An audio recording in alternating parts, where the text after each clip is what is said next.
what's up everybody, it's Connor from Unscripted, back again with another video. In today's video, we are talking about 3 CDL players who I felt personally raised their stock a lot in Stage 2. And as always, we will be doing it off the script. So before we get into the video, don't forget to drop a like down below if you enjoy. Leave a comment in the comment section below as well with your thoughts on the video and some other guys who you think might have raised their stock in Stage 2. Subscribe to the channel as well if you are enjoying the content and looking for more of it. I had a good time making this video. I hope you enjoy it. I will also have a new style of video coming to the channel either tomorrow or Wednesday, so be on the lookout for that as well.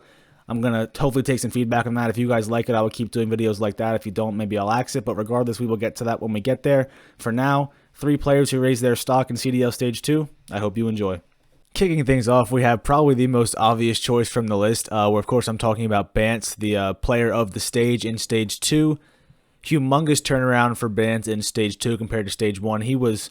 When they made the roster change and they dropped methods for Insight, there were many saying, why was it not Bantz? And for good reason. He was not very good in Stage 1, but man, did he really knock it out of the park in Stage 2, especially in the Major. He was just phenomenal in the Major. Kind of put his team on his back a little bit. I mean, they all played well, of course, to be able to beat FaZe the way they did. Everybody played well, but Bantz especially really stepped up, especially in the Search and Destroy, and played well. Just phenomenal. Him and that duo, him and Kleenex, if they can keep playing together the way they played together in that Major, especially in that Grand Finals against FaZe, but really the entire Major. If they play like that, this is a hard team to beat. If Bantz is he just played phenomenal. I mean, what else can you say? He looked great.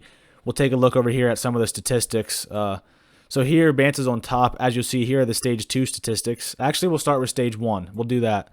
So overall KD, 0.93. Hardpoint KD, 1.0. Search and Control, 0.83 and 0.84 KDs respectively. The kills per round, not very high. The kills per 10 minutes, not very high. He struggled in Stage 1. There's no way around it. He was potentially on the chopping block for their roster. They ended up going a different route, and it worked out well for them, obviously, but he for sure was an option the way he was playing in Stage 1. Then we go over and we go look at Stage 2. Overall KD jumps to 1.04. Hardpoint KD also jumps to 1.04. The Search KD was a big improvement from 0.83 to 1.05. The kills per round up from, 0.56 to 0.63. Control KD up from 0.84 to 1.05. Control kills per 10 minutes up from 15 to 19. So, I mean, statistically speaking, Bantz just improved everywhere in Stage 2. He was better in every single game mode. He was better overall. His team performed better. He was a large reason for that. I mean, it took all of those guys playing the way they played in order to beat FaZe. I mean, we know how good FaZe are. But Bantz is probably the big standout because he was the one who struggled the most in Stage 1. You could argue he was the reason they were not performing well, but looking back on it, looking at the way they perform now with Insight in there instead of Methods, you could argue Methods was the reason they weren't performing well. Maybe the team just plays better with a different play style with Insight in there. But whatever it was, whatever they did, it sure worked for Benjamin Bantz. He played phenomenal in Stage 2. He really stepped up. He was one of those... I did a list. I actually did a video back at the beginning after Stage 1. I ranked every player in the league from 1 to 48 in tiers, and he was in the bottom tier. Bantz was in the very bottom 8 players of the league, in my opinion, in Stage 1. I don't know if I'll do that video again for Stage 2, but if I did, he would be towards the top, probably in the top 2 tiers for sure. He was just great this stage, and especially clutched up at the Major, which is when is the most necessary, of course. So for these reasons, I think Bantz is the #1 player who raised his stock the most in the CDL Stage 2. Moving along into number 2, we have who might have made the biggest statistical improvement from Stage 1 to Stage 2 in the CDL. As you see on screen, of course, we are talking about Priesta.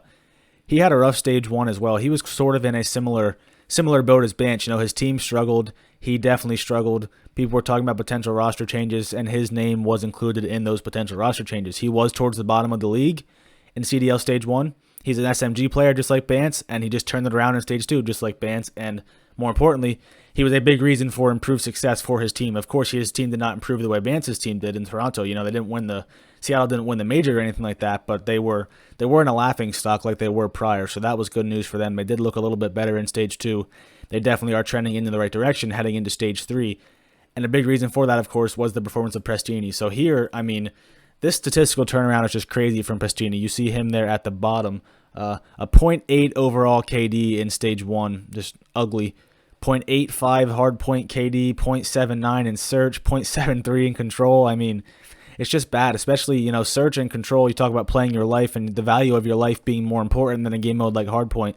So to be a 0.8 KD in both of them and have the worst KD on the team in both of those modes, I mean, it was just rough. He was he was not good in stage 1. There's no way around that. Priesta was not good.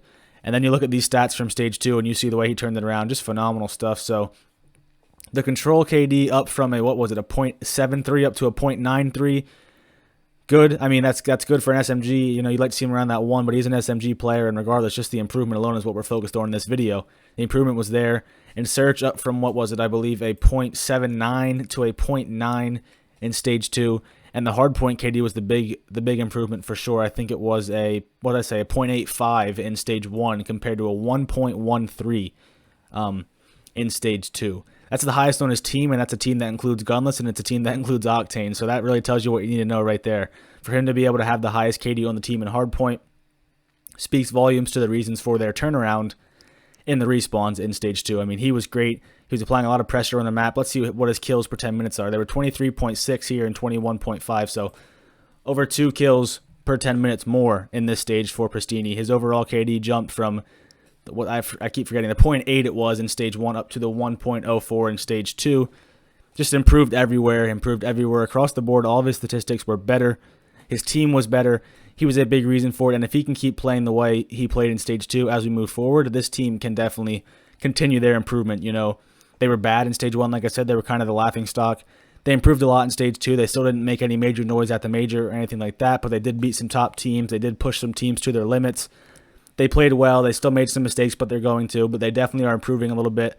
They're getting better as a team, and part of the reason for that was the improvement of Priesta from stage 1 to stage 2.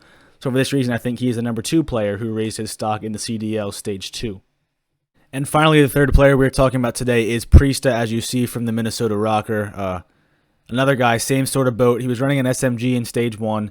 He was not playing well. His team clearly needed a roster change, and he was potentially one of the guys who could have been on the chopping block. Turned out his team made the right decision by not taking him off the roster. They simply changed his role, and that was effective in making him play to his potential. He played a lot better in stage 2. I'll put the stats on screen, so I'll let you look at it. I'm not really going to talk about the stats as much with Priesta, mainly because the roster change was really when he when he started playing better, and they didn't make the roster change until into stage 2. So they went 0-2 to start stage 2. He was playing poorly in those 2 matches as well. And then after they made the move where Major Maniac was replaced by Standy is when Priesta's role changed and his performance really picked up. So you won't have the full effect of his improvement because in the stats because of the roster change taking place, you know, into stage 2. But you do see some improvement for sure. Overall KD up from a 0.88 to a 0.96. That, of course, has to do with probably playing an AR role more often. He was running an SMG in stage 1, which it wasn't his role. I mean, I think he could have been fine in that role, but it clearly just wasn't working with the pacing of the team. He was playing way too fast in that role, and the rest of the teammates were just playing too slow. But when he moved to that flex role, you could clearly see he was much more comfortable. He was making a lot more big plays, and he really just stepped up and slayed out for his team. I wish I could get the stats for just after they made the roster change. That would be really nice to see because I'm sure it would tell a different story then. Like his search KD, I think, dropped a little bit. Yeah, it did, from a 0.98 to a 0.85, you know, whatever. I'm not really worried about the stats for Priesta because it's more about like I said, the stats aren't going to look as great for him as they really were because of the roster change taking place when it did. But he definitely raised his stock in stage 2. There's no doubt about that. There were some arguments over Minnesota dropping the wrong guy. You know, maybe they should have dropped the accuracy or should have dropped Priesta. They've dropped Major Maniac, and it worked out really well for them. And Priesta having success in that main AR, or not in the main AR role, but the flex AR role, is a big reason for their success in stage 2. They ended up, I think they finished top 10 at the first major, I'm pretty sure. And they move on to this, and they finished 4th at the stage 2 major. So obviously a big improvement as a team, and Priesta was a big reason for that improvement as a team. He played a lot better with that AR in his hands, like I said. A little bit of a pacing thing, a little bit more of just a comfort level with his play style, but whatever it was, it sure worked, and they should keep it up because they looked really good in stage 2. They even started winning some hard points towards the end of stage 2, which is promising for them. If they can keep their search and destroys at the spot where they are now, you know, very good search and destroys. They sort of fell off a little bit in search towards the end of the major, but they keep that improvement in hardpoint and get back to where they were in search. This is a really good team heading into stage 3, and Priesta a big reason for it. You know, he took over that AR role. He played really well, and his team benefited from it greatly. So Priesta is another guy who I think raised his stock in stage 3. Now, thinking of some honorable mentions off the top of my head, I think Scump is an honorable mention. You know, especially same sort of thing with Priesta. His stats probably wouldn't show it as much, but he really picked it up towards the end of stage 2, both in that match with Dallas when he really got going, and then in the major I thought he played pretty well too. So his stats probably wouldn't show up, but towards the end he definitely did a better job of that. I thought I had another, accuracy. He's another example. I mean, he was potentially on the chopping block in stage 1. While we have the stats up here, we can just take a quick look at him for accuracy. I don't even know what they are, so they might have gotten worse. I don't know. Looks like Search got better overall. KD got a little bit worse. Control got a little bit worse, but definitely Search got better, and just he looked more comfortable as well after the roster change. It just the whole team sort of gelled. So I mean, you have to give credit to the players who were responsible for that, and accuracy was one of them. After he did struggle quite a bit in stage 1. Some other honorable mentions could honestly probably be the entire Toronto camp. Other than Cammy, he actually might have been, I thought he might have performed a little worse in stage 2 than stage 1, but Kleenex definitely performed a lot better in stage 2.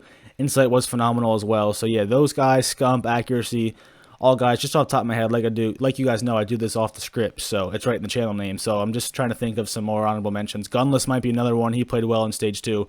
There were a couple of guys, but those 3 guys I talked about, the most, Bantz, Priesta, and Priesta, I think were the top 3 guys who did improve their stock at stage 2. So if you enjoyed the video, don't forget to drop a like on the video. Leave a comment down below with 3 guys who you think might have raised their stock in stage 2 of the CDL season. Subscribe to the channel as well if you are enjoying the CDL content and looking for more of it. I would appreciate that. So I hope you enjoyed the video. I hope you had a good day, and I will talk to you guys in the next video.